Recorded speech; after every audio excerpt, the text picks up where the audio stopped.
ngasi Congress na New Delhi ki Ramlila Maidan da Botsor gi mayok ta asaw rally pangthokadori Botsor gi mayok ta Congress na khomjinba khuyek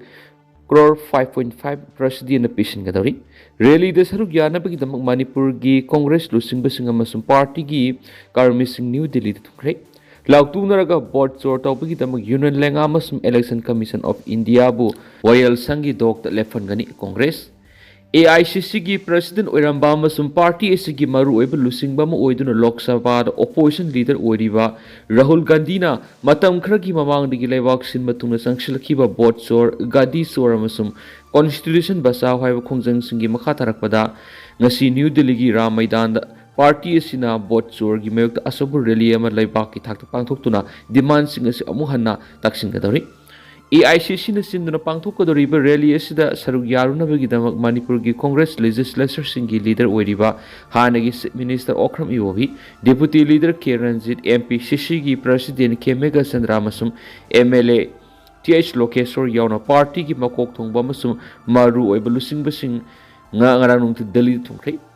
ngasi gi khongsata saruk yanabagidamak Delhi de thonglaba Congress ki maru oiba lusing bama da telephone tawdun hanglubada ngasi nungthil phawbada ngar nungthil phawbada MPCC gi lusingbu singi manungda oibo B K Ranjit K Mega Chandra TS Lokesor MPCC gi president oiramba N Loken amasum Moirang Them Okendro yaun ex MLA singda Amin Sau Dr K Loken amadi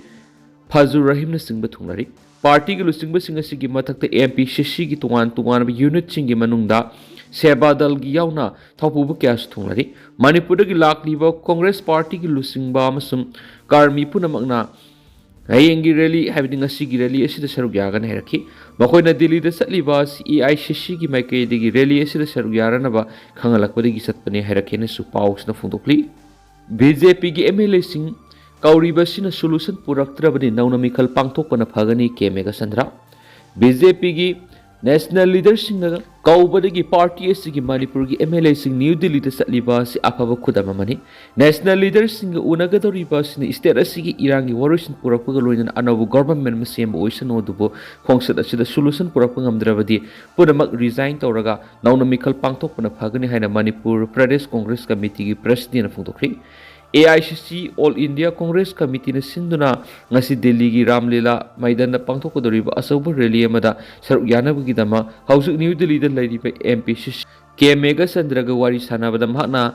haribo wafam se phungdokibani BJP gi national leaders na Manipur gi MLA sing mamang kyara kauduna wa khanakhre dubu warusan amak purakpa ngamdana halakhibana ngasi phawbu state asida laingak laitana masum state asigi irang loisin ngamdana lairaklibani hari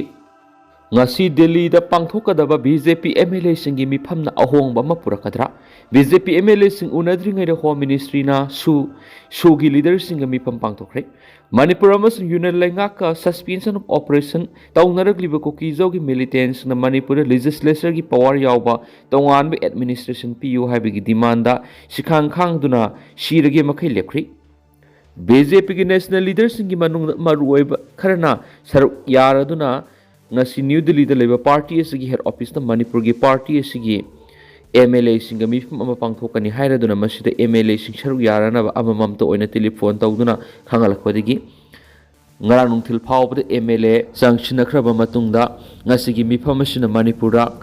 pumhong ba anoba masa ama ugadoribra haibigi uhang hangnarakli wahang ngasi BJP gi national leader sing na party asigi Manipur gi MLA singbu ngasi pangthokadaba mifam na saruk yarana ba khangalakpagi mangoinana ngarang Manipur amari Union Lenga ka suspension of operation sugi ayaba thamnarakliba Kuki Zau group ki military lusingbu singa New Delhi da anirak suboina mifam pangthokibani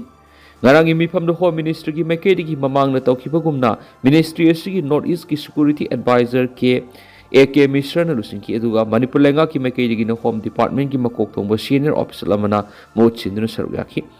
Kokizo militant singi apunba budi sing oriba Kuki National Organization KNO amasum United People Fronts UPF ki senior leader sing saruk yaki ba mifam asi lanasi ki manungda Manipur Lenga na sugi agreement da makoi yauraroi amasum yanaba si handokadabani haiduna assembly da phawbu warep laukraba matungda Home Ministry na amu hanjilaktuna na hongna na sugi khuyek pina khiba matungdagi anirak suba mifam oikibani ꯃꯤꯐꯝ ꯑꯁꯤꯗ ꯁꯔꯨꯛ ꯌꯥꯈꯤꯕ ꯀꯨꯀꯤꯖꯧꯒꯤ ꯃꯤꯂꯤꯇꯦꯟ ꯒ꯭ꯔꯨꯞꯁꯤꯡꯒꯤ ꯃꯍꯨꯠ ꯁꯤꯟꯕ KNO ꯑꯃꯁꯨꯡ UPFꯒꯤ ꯂꯤꯗꯔꯁꯤꯡꯅ ꯂꯩꯕꯥꯛ ꯑꯁꯤꯒꯤ ꯀꯣꯟꯁꯇꯤꯇ꯭ꯌꯨꯁꯟꯅ ꯄꯤꯕ ꯑꯌꯥꯕꯒꯤ ꯃꯇꯨꯡ ꯏꯟꯅ ꯃꯅꯤꯄꯨꯔꯒꯤ ꯋꯥꯊꯣꯛ ꯑꯁꯤ ꯂꯣꯏꯁꯤꯟꯅꯅꯕ ꯄꯣꯂꯤꯇꯤꯀꯦꯜꯒꯤ ꯑꯣꯏꯕ ꯋꯥꯔꯣꯏꯁꯤꯟ ꯄꯨꯔꯛꯀꯗꯕꯅꯤ ꯍꯥꯏꯕꯒꯤ ꯑꯀꯟꯕ ꯋꯥꯐꯝ ꯐꯣꯡꯗꯣꯛꯈꯤ꯫ ꯃꯦ 3, 2022ꯗꯒꯤ ꯍꯧꯔꯛꯂꯒ ꯍꯧꯖꯤꯛ ꯐꯥꯎꯕ ꯋꯥꯔꯣꯏꯁꯤꯟ ꯄꯨꯔꯛꯇ꯭ꯔꯤꯕ ꯋꯥꯊꯣꯛ ꯑꯁꯤ ꯁꯨꯞꯅꯇꯒꯤ ꯀꯨꯀꯤꯖꯧ ꯐꯨꯔꯨꯞꯀꯤ ꯃꯤꯑꯣꯏꯁꯤꯡꯅ ꯃꯈꯣꯏꯒꯤ ꯇ꯭ꯔꯦꯗꯤꯁꯅꯦꯜ ꯂꯦꯟꯒꯤ ꯃꯄꯨ ꯑꯣꯏꯖꯕ ꯐꯪꯕꯒ ꯂꯣꯏꯅꯅ ꯅ꯭ꯌꯨꯇ꯭ꯔꯦꯜ ꯑꯣꯏꯕ ꯂꯩꯉꯥꯛꯂꯣꯟ ꯑꯃ ꯐꯪꯍꯟꯅꯕꯒꯤꯗꯃꯛ ꯂꯦꯖꯤꯁꯂꯦꯆꯔꯒꯤ ꯄꯋꯥꯔ ꯌꯥꯎꯕ ꯌꯨꯅꯤꯌꯟ ꯇꯦꯔꯤꯇꯣꯔꯤ ꯑꯃꯒꯤ ꯃꯑꯣꯡꯗ ꯂꯩꯉꯥꯛꯂꯣꯟ ꯑꯃ ꯂꯩꯔꯒꯗꯤ ꯋꯥꯔꯣꯏꯁꯤꯟ ꯄꯨꯔꯛꯄ ꯉꯝꯒꯅꯤ ꯍꯥꯏꯅ ꯁꯤꯕ ꯃꯈꯩ ꯆꯞ ꯌꯨꯡꯅ ꯂꯦꯞꯈꯤ꯫ ꯃꯈꯣꯏꯒꯤ ꯃꯥꯏꯀꯩꯗꯒꯤ ꯐꯣꯡꯗꯣꯔꯛꯄ ꯋꯥꯐꯝꯁꯤꯡꯒꯤ ꯃꯅꯨꯡꯗ ꯃꯦ 3, 2023ꯗꯒꯤ ꯍꯧꯔꯗꯨꯅ ꯃꯅꯤꯄꯨꯔꯒꯤ ꯐꯨꯔꯨꯞꯁꯤꯡꯒꯤ ꯃꯔꯛꯇ ꯐꯤꯖꯤꯀꯦꯜ ꯁꯦꯄꯔꯦꯁꯟ ꯂꯩꯔꯦ ꯑꯗꯨꯒ ꯁ꯭ꯇꯦꯠ ꯂꯩꯉꯥꯛꯀꯤ ꯃꯤꯁꯅꯔꯤꯁꯤꯡꯅ ꯇ꯭ꯔꯥꯏꯕꯦꯜ ꯃꯤꯌꯥꯝꯒꯤ ꯃꯊꯛꯇ ꯑꯔꯥꯟꯕ ꯊꯕꯛ ꯊꯧꯑꯣꯡꯁꯤꯡ ꯆꯠꯊꯔꯛꯄꯅ ꯑꯃꯨꯛ ꯍꯟꯅ ꯄꯨꯟꯁꯤꯟꯃꯤꯟꯅꯕꯒꯤ ꯃꯊꯧ ꯇꯥꯔꯛꯄꯅꯤ ꯍꯥꯏꯈꯤ꯫ ꯍꯧꯖꯤꯛ ꯂꯩꯔꯤꯕ ꯃꯅꯤꯄꯨꯔꯒꯤ ꯁ꯭ꯇꯦꯠ ꯑꯦꯗꯃꯤꯅꯤꯁꯇ꯭ꯔꯦꯇꯤꯕ ꯐ꯭ꯔꯦꯝꯋꯥꯔꯛ ꯑꯁꯤꯒꯤ ꯃꯈꯥꯗ ꯁꯕ ꯔꯦꯖꯤꯁꯇ꯭ꯔꯥꯔꯁꯤꯡꯅ ꯂꯣꯟ ꯌꯥꯗꯕ ꯃꯑꯣꯡꯗ ꯗꯤꯁꯇ꯭ꯔꯤꯛꯁꯤꯡꯗ ꯄ꯭ꯔꯣꯄꯔꯇꯤ ꯂꯣꯀꯦꯁꯟꯒꯤꯗꯃꯛ ꯂꯦꯟ ꯗꯤꯗꯁꯤꯡ ꯔꯦꯖꯤꯁꯇꯔ ꯇꯧꯔꯦ ꯑꯗꯨꯒ ꯍꯤꯜ ꯑꯦꯔꯤꯌꯥꯁ ꯀꯃꯤꯇꯤꯒꯤ ꯊꯕꯛ ꯊꯧꯔꯝꯁꯤꯡꯕꯨꯁꯨ ꯅꯥꯀꯣꯏꯅꯔꯦ ꯍꯥꯏꯔꯗꯨꯅ ꯃꯅꯤꯄꯨꯔ ꯂꯦꯟ ꯔꯦꯚꯤꯅ꯭ꯌꯨ ꯑꯦꯟड ꯂꯦꯟ ꯔꯤꯐꯣꯔꯝꯁ ꯑꯦꯛ 1960ꯕꯨꯁꯨ ꯈꯣꯡꯒꯣꯏꯅꯔꯦ ꯍꯥꯏꯕ ꯋꯥꯐꯝ ꯐꯣꯡꯗꯣꯔꯛꯈꯤ꯫ ꯃꯔꯝ ꯑꯁꯤꯅ ꯃꯈꯣꯏꯒꯤꯗꯃꯛ ꯀꯣꯟꯁꯇꯤꯇ꯭ꯌꯨꯁꯟꯒꯤ ꯑꯥꯔꯇꯤꯀꯜ 371ꯁꯤꯒꯤ ꯃꯇꯨꯡ ꯏꯟꯅ ꯀꯣꯟꯁꯇꯤꯇ꯭ꯌꯨꯁꯟ ꯁꯦꯐꯒꯥꯔꯗꯁꯤꯡ ꯄꯤꯒꯗꯕꯅꯤ ꯍꯥꯏꯕ ꯋꯥꯐꯝ ꯄꯨꯈꯠꯂꯛꯈꯤ ꯍꯥꯏꯔꯤ꯫ ꯋꯥꯐꯝꯁꯤꯡ ꯑꯁꯤ ꯐꯣꯡꯗꯣꯛꯂꯗꯨꯅ KNO ꯑꯃꯁꯨꯡ UPFꯒꯤ ꯃꯤꯍꯨꯠꯁꯤꯡꯅ ꯂꯦꯖꯤꯁꯂꯦꯆꯔꯒꯤ ꯄꯋꯥꯔ ꯌꯥꯎꯕ ꯌꯨꯅꯤꯌꯟ ꯇꯦꯔꯤꯇꯣꯔꯤ ꯑꯃ ꯃꯈꯣꯏꯒꯤꯗꯃꯛ ꯁꯦꯝꯒꯗꯕꯅꯤ ꯍꯥꯏꯕ ꯐꯤꯔꯦꯞ ꯑꯁꯤꯗ ꯆꯞ ꯌꯨꯡꯅ ꯂꯦꯞꯈꯤ ꯍꯥꯏꯔꯤ꯫ ꯃꯔꯝ ꯑꯁꯤꯅ BJPꯒꯤ ꯅꯦꯁꯅꯦꯜ ꯂꯤꯗꯔꯁꯤꯡꯅ ꯄꯥꯔꯇꯤ ꯑꯁꯤꯒꯤ ꯃꯅꯤꯄꯨꯔꯒꯤ MLAꯁꯤꯡ ꯀꯧꯗꯨꯅ ngasi pangthokani thaurangliba mifam asigi mangoidana su groupsinga mangjungnana unakhibanina ngasigi mifam asi karigumba soidana pangthokpa tarabadi manipur anauba masa ama soidana uba phanglagani haibagi thajaba lainari seraksida ngasigi mifam asigi damak saruk yarunabagi haiduna ngarang numidang wairam phawbad state asigi BJP gi ML ayamba Delhi gi dam impal thadonakhre kharana hanadagi hauna Delhi da lairaklabani hairi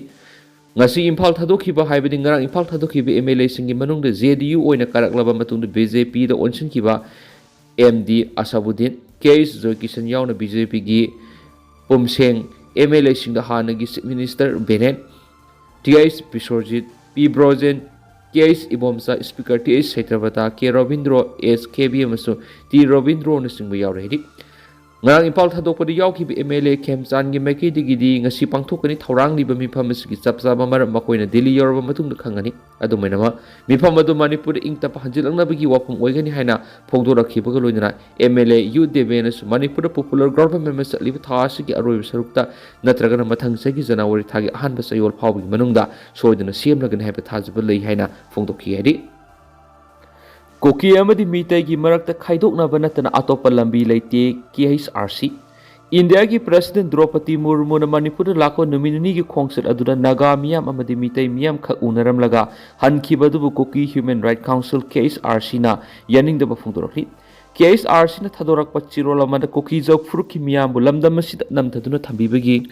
Saina khanglingai President Draupadi Murmu na Manipur lakpagi khongsat aduna Kuki jo miyambu unaram daba sina amuke hena awaba saithinga ma piri haukiba sai English singaniga kungo humdoigi me ahumdigi tholakhiba conflict asina maram oiduna Kuki jo miyam na masagi right punsi amasum lantum laiba asigi lairiba constitution gi makada ngak senduna thamnabagi panamda India lenga ki mathakta taliba legislature yob union territory gi dimana si amuke hena khongpham chasinduna KHRC na Kuki amadi mitai gi marakta amuhana nungsi sana lenga amagi makada punna lamina ba haibadu oithok loidaba mani furup ani asigi marakta amata ngairaba solution amadi khaidoknaba natana atopa lambi ama leiti hainasu sirol asina makha tarakli hospital landa sathabadu hatkibasinga do misam nati junta Myanmar gi Rakhine state leiba Rock hospital Myanmar army na landa satuna hatkibasinga do rebel group sing ne haina phongdokre hari Myanmar military thalak warol amada Rakhine state ki Rock uda lairiba general hospital asida junta gi mayokta landa sathanabagi thaurang tawre habigi akaknaba paw phangwadigi tangai makphadana ngaksil gi oba section thaurang sing lokhat poina hospital asida terrorism thengnana operation sathakibani hari Myanmar junta lamina makhogi mathakta lairiba ethnic rebel singbu lakshinabagi panamda Rakhine state lepa laitan landa sathari hari haireba landa asida PDF lanmi yauna miyoi kya ama militant sikhibani